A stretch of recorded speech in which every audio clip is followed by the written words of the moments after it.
welcome to yet another episode of Vinyl Tales, where we spin tales about vinyl. Today's song is one of the most famous and influential soul songs of all time. In Rolling Stone's Top 500, it's actually listed at number 169. The song itself may not have a cool backstory leading up to its creation like most of the songs that I do, but there's definitely more than enough of an adventure after that initial release to make up for it. With an original that has been forgotten by time, the first chart-topping cover having 5 different versions, 3 of them all being released at pretty much the same time, and the fact that the group that made it popular fought as hard as they could with their label to avoid recording the song at all.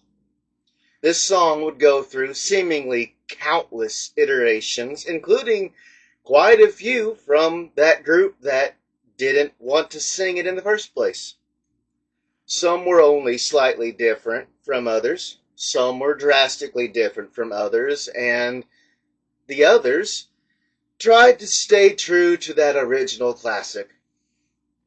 You could say that this song has been up, down, and all around the musical tree, with more covers and remixes than your average song, each one being unique and different lengths. There's more versions of this song than I'm sure any one of you have ever realized. But I'll go through them all today so you can pick out your favorite one on today's episode of Vinyl Tales.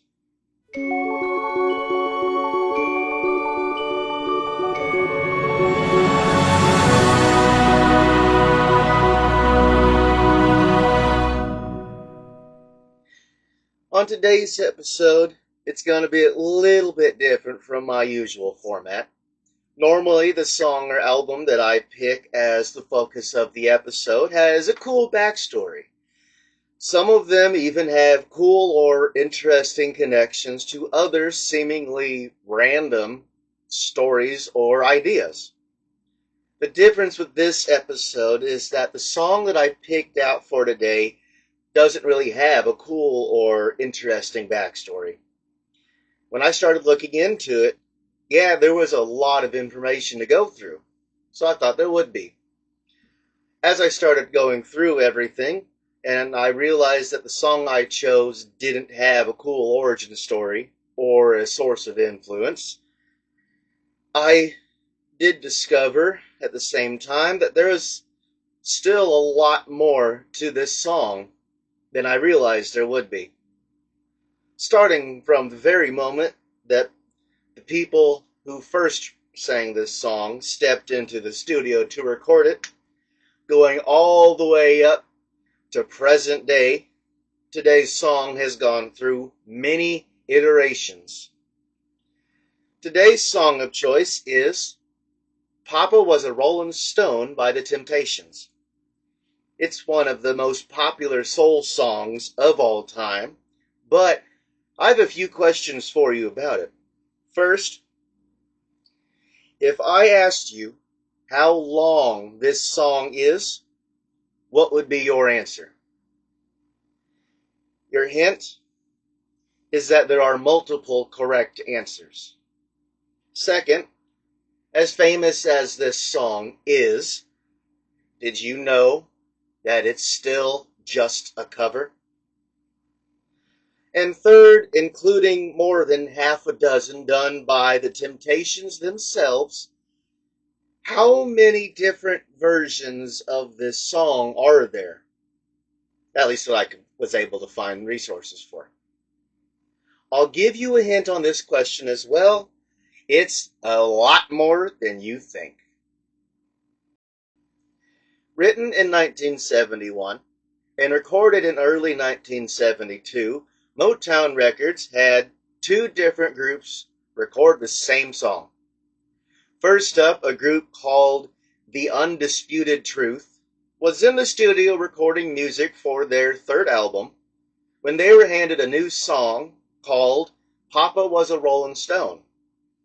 At just 3 minutes and 25 seconds long, The Undisputed Truth would first release it as a single in May of 1972. They would then later release it on their third album when they finished recording it, a year later in 1973.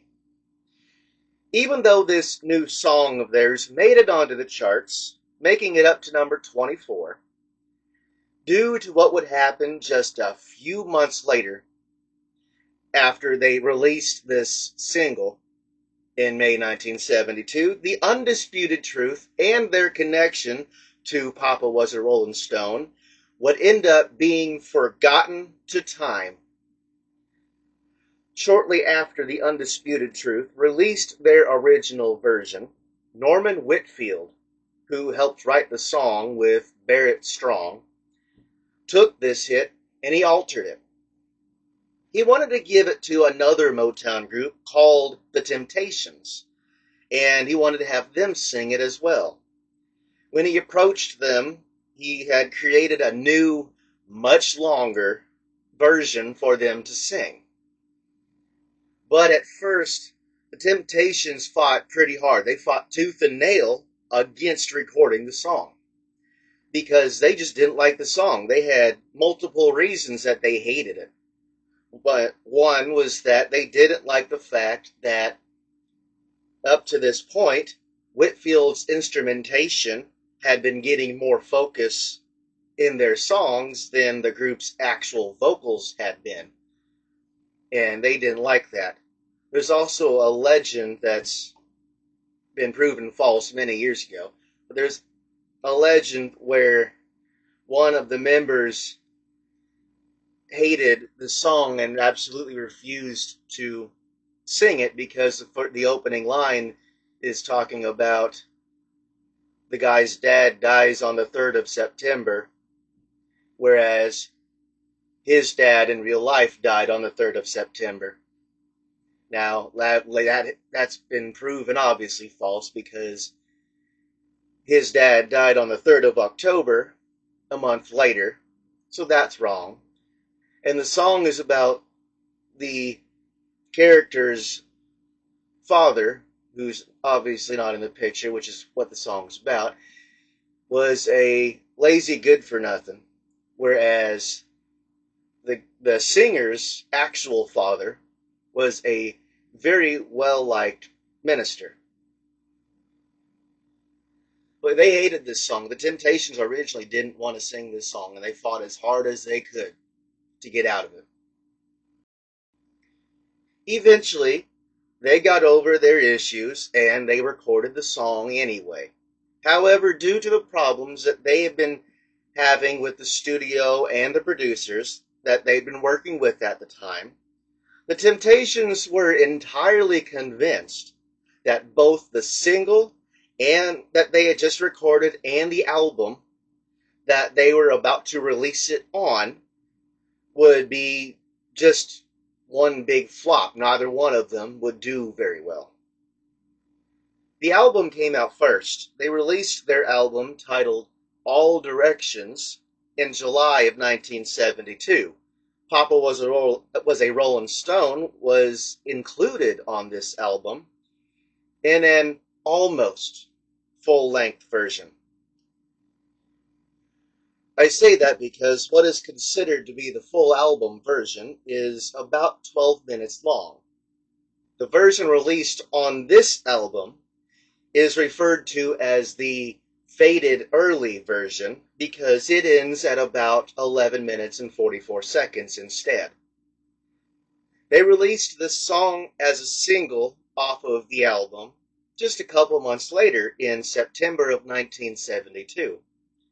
Since the original song they recorded was approximately 12 minutes long, it obviously wouldn't fit on one side of a 45, so it got shortened yet again.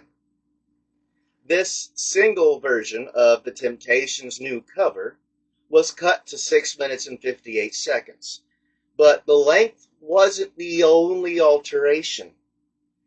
Since the song has very little percussion, They added congas to the background in the editing part to enhance the percussion throughout the song.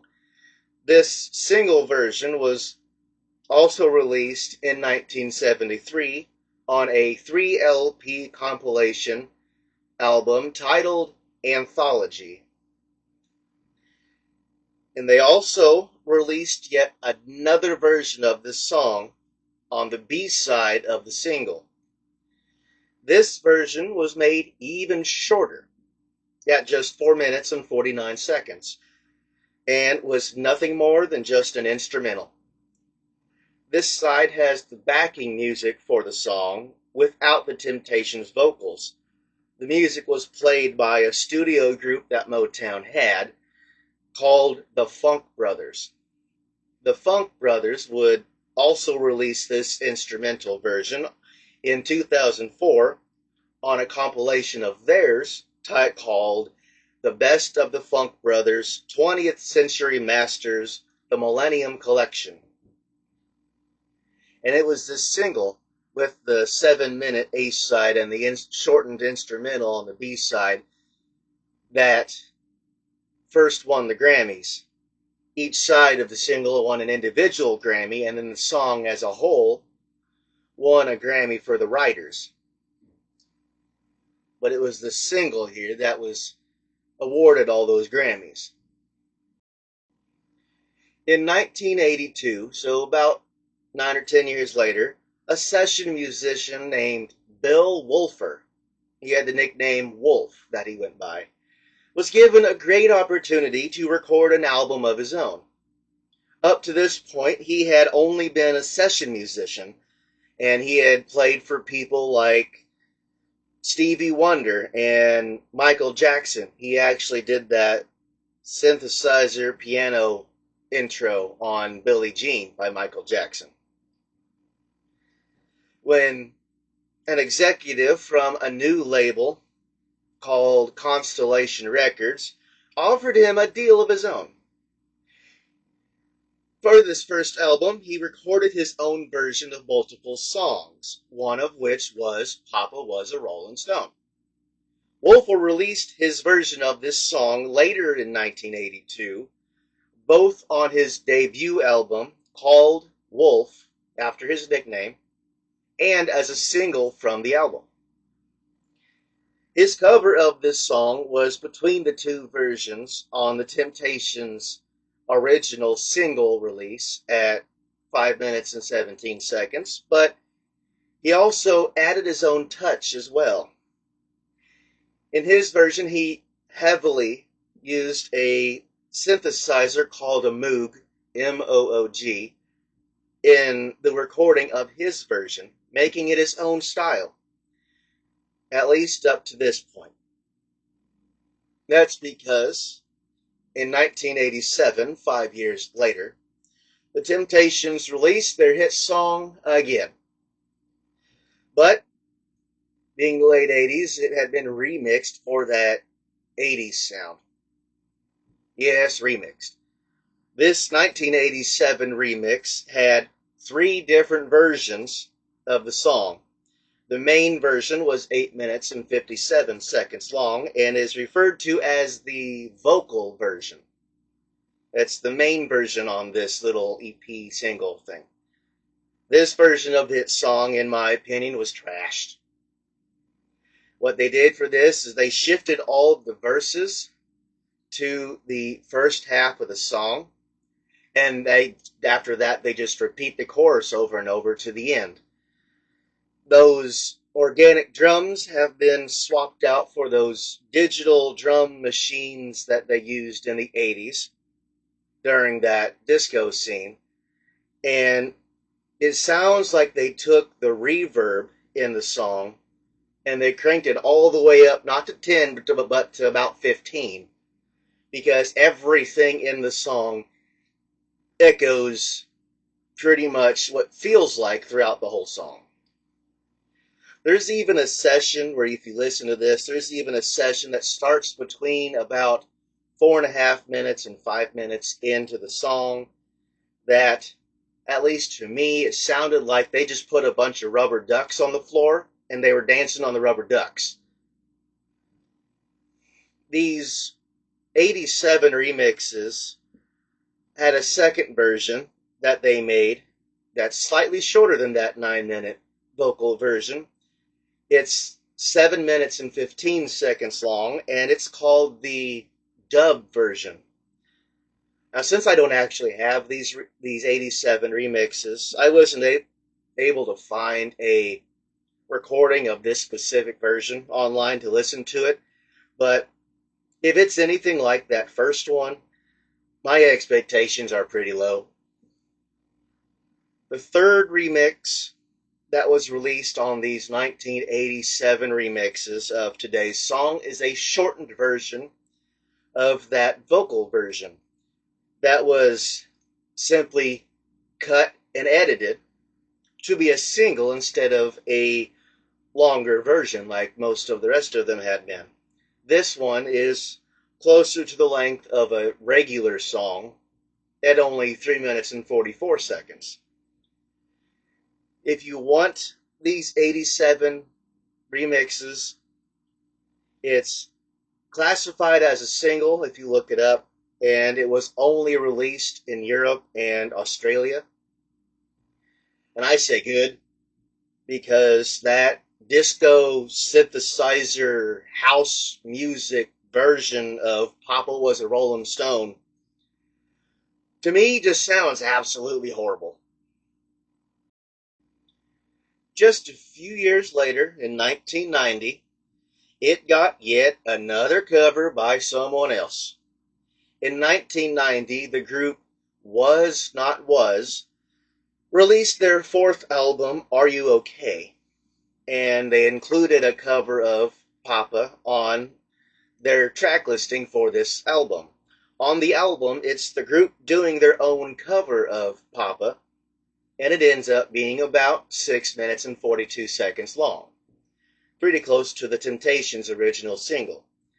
But they also released this song as a single off of their album as well. And the single has 3 more different remixes of this beloved song, all different from each other. The first one on the single is called the full rub version. Yeah, it made me think of massaging too. It's 6 minutes and 35 seconds long, so it's probably the closest one to the one that they actually put on the album.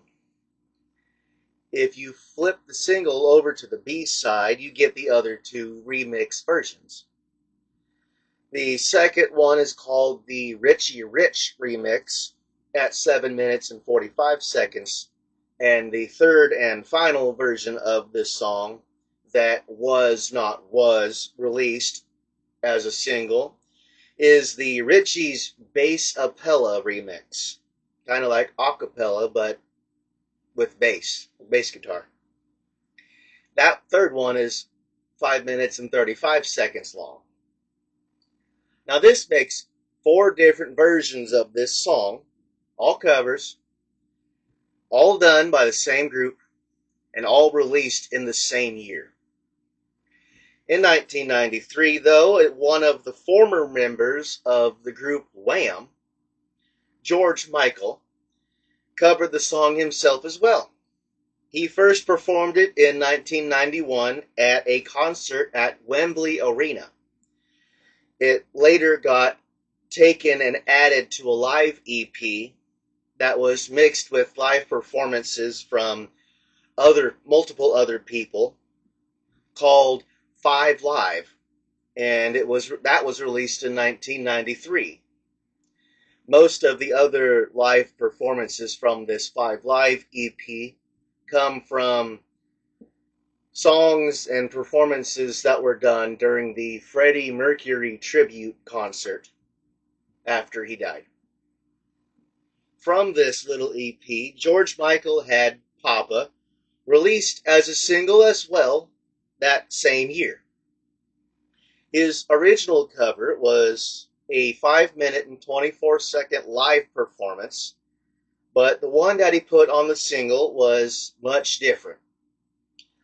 The single had two more versions of this song. They were pretty much the same thing, but they were both called the PM Dawn remix, like AM, PM. However, one was more than twice the length of the other. The first side is only 4.5 minutes long, and the second side is an extended version of the PM Dawn remix, coming in at 9 minutes and 15 seconds. In 1994, The Temptations bring Papa Was a Rolling Stone back into their spotlight. This year, they released a special 5-disc box set called The Emperors of Soul. Now, this new box set was a compilation of the entire Temptations history, starting with their first recording back in 1959, when they went by a different name before they were called the Temptations. On this box set, Papa, Today's Song, is one of the last tracks on the third disc. It's both a reissue as well as an entirely new version at the same time. That original single by the Temptations back in September of 1972, the A-side that had the congas added to it to enhance the percussion. This new release in 1994 on the Emperors of Soul box set was that same 6-minute 58-second version of the song, but more true to itself. This one is pretty much the same all around, being just 1 second shorter in length. The only main difference is that this one didn't have the congas added to the background music. They were removed, returning the song to its original state. And they did the same thing again a little while later. The Temptations first released Papa Was a Rolling Stone on their July 1972 album All Directions. The version of the song on that album ends after 11 minutes and 44 seconds and is referred to as the faded early version, if you remember from what I said earlier. In 2003, though, they released yet another compilation album titled Psychedelic Soul. On this album, they took that faded early version from the 1972 album and they extended it to its full length. The Papa Was a Rolling Stone version released on this compilation album is the Temptations' original cover of the song in its full album version at 12 minutes and 1 second. You finally get the full length of what they recorded. The next year, the Funk Brothers released a special compilation album of songs that they simply had been a part of, since they were originally just a studio band. This album is called The Best of the Funk Brothers 20th Century Masters The Millennium Collection, and it was released in 2004. On this album, one of the tracks is that old instrumental version from the B-side of the Temptations' original single.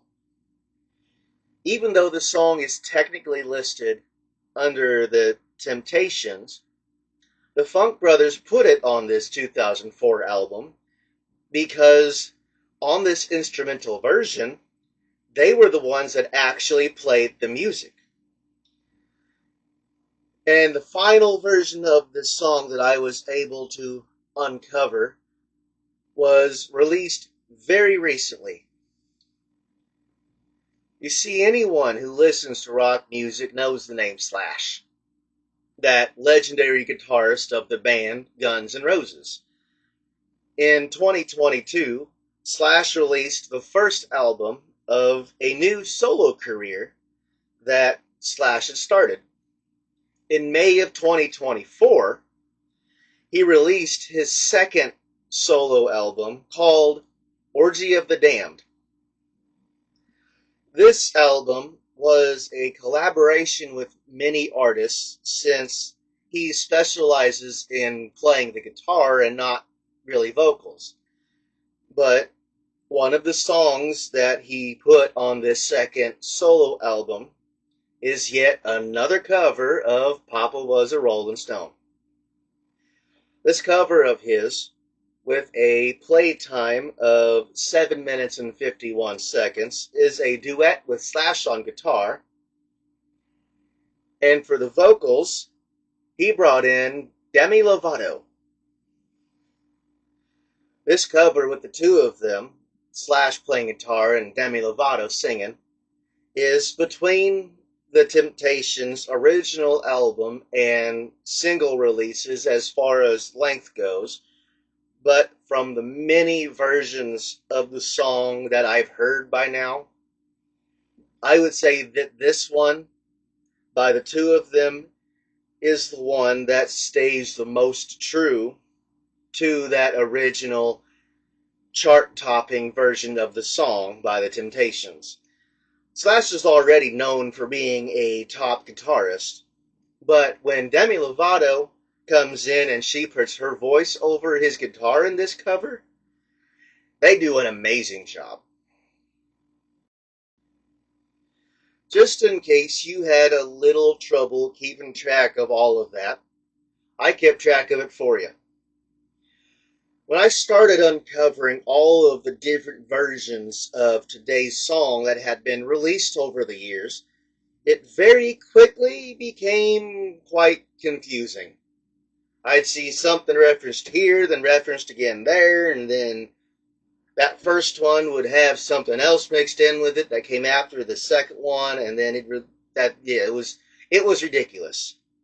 As a way to counter this little problem, I made a chart for all the different versions. Every time I ran across yet another version or remix of the song, I simply added the information for that new version that I ran across to the chart.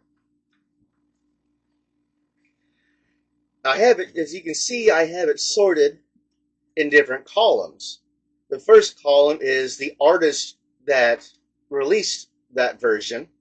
The second column is the way that it was originally released, or the way that that version was originally released. The third column in the middle is what particular version of the song it is, for all the different remixes and the different lengths. Then you have the year that it was released at, followed by the length of that particular version. And as you can see, starting at the top, we have a lot of different versions done by multiple people, and the Temptations themselves were part of that problem. We have the original by The Undisputed Truth back in '72. Underneath that in the blue, we have, count them, there are 8 different versions of the song done just by the Temptations, and they're the ones that originally made it popular. But 8 different versions. 3 of them were released all at the same time, pretty much, right there at the beginning, and 2 more were simply, I guess, technically unaltered versions of 2 of those released versions that they held on to until decades later. Then, under that in the orange, we have the Funk Brothers released the instrumental on their own little album of theirs, followed by Bill Wolfer's cover on his debut album. Then we have the 4 different cover and remixes done by the group Was Not Was, there in 1990, followed by the 3 different versions done by George Michael of the duo Wham in 1993. And then at the very bottom, we have the most recent version that I was able to find, done by Slash and Demi Lovato on Slash's second solo album, that came out back in May of 2024, so last May. If you count them all up, there are 8 different versions done by the Temptations. If you add up all the different versions of this little song that came out, all the covers and the remixes and the ones that got alterated, there are 19 different versions of this song. And every single one of them is different from the rest. Every single one of them is a different length that doesn't really match any of the others. They're all unique and individual versions of this little song, Papa Was a Rolling Stone. So we go back to my initial 3 questions I asked you at the beginning. First, if I asked you how long this song was, what would you say? Second, as famous as this song is, did you know that it was still just a cover? And 3, how many versions of this song do you think there are?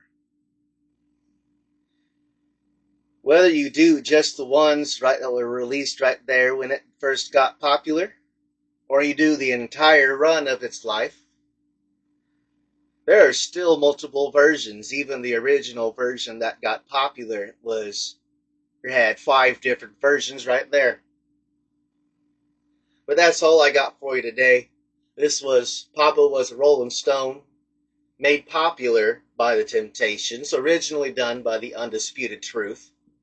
Throughout its life, even up to current day, as recently as last May, it has gone through 19 different versions and remixes, all different lengths, released by multiple different people. 8 of those 19 were done by the Temptations themselves, making it go on quite the adventurous and, I would say personally, very confusing journey. But it's still a good song. Some of the versions weren't really all that great. Others were amazing. Take your pick as to which one you like the best. Go listen to them all if you want to. If you like this story, or I guess this was more of a cool and interesting fact video instead of a story, or if you have any other cool stories or interesting facts about songs or entire albums, let me know down in the comments. While you're at it, do all that fun stuff. Like, comment, subscribe. This has been Vinyl Tales, where we spin tales about vinyl. My name is Brandon, and I will see you later. Have a good day.